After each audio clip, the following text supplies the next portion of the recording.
ইফতার মাহফিল কেন করলাম সে কারণে নাকি আমাকে শোকজ করা হয়েছে। আসসালামু আলাইকুম।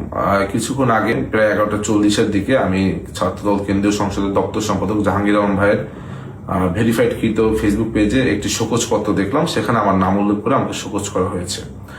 এরপর থেকে ঢাকা বিশ্ববিদ্যালয়ের বিভিন্ন শিক্ষার্থী, সাংবাদিক ভাইয়েরা, সারা বাংলাদেশের ছাত্রদল নেতাকর্মীরা আমার কাছে বারংবার জিজ্ঞেস করছেন, ফোন করছেন কেন আমাকে শোকজ করা হলো। যদিও আমি এখন পর্যন্ত জানি না কেন শোকজ করা হয়েছে, এবং আমি কিন্তু তখনই তাৎক্ষণিক এটি যখন পেলাম, কেন্দ্রীয় ছাত্রদল দপ্তর সম্পাদক জাহাঙ্গীর আলম ভাইকে আমি ফোন করে জিজ্ঞেস করলাম, ভাই কি কারণে আমাকে শোকজ করা হয়েছে, সেটাই তো জানি না, উত্তরটা দিব কিভাবে।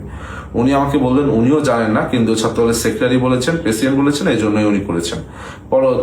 এবং উনি আমাকে সাজেস্ট করলেন তুমি বরং প্রেসিডেন্ট সেক্রেটারির কাছে জিজ্ঞেস করো। যা হোক, পরবর্তীতে আমি জানতে পারলাম যে গতকালকে 26শে ফেব্রুয়ারি বৃহস্পতিবার ঢাকা বিশ্ববিদ্যালয়ের শিক্ষার্থীদের নিয়ে আমি একটি ইফতার মাহফিলের আয়োজন করেছিলাম।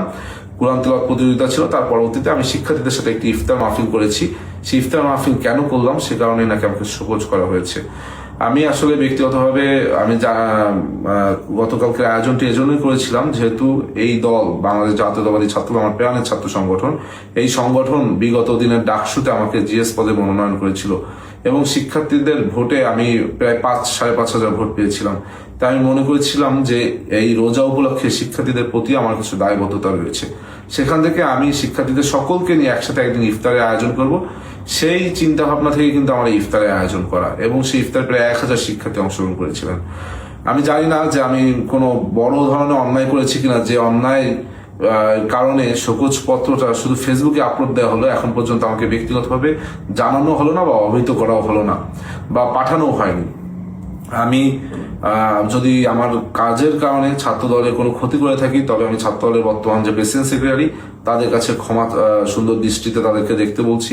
আমি এটা, তারা বলেছে লিখিত জবাব দিতে, আমি লিখিত জবাব চাইলেই দিতে পারতাম, কিন্তু আমি লিখিত জবাব দিব না।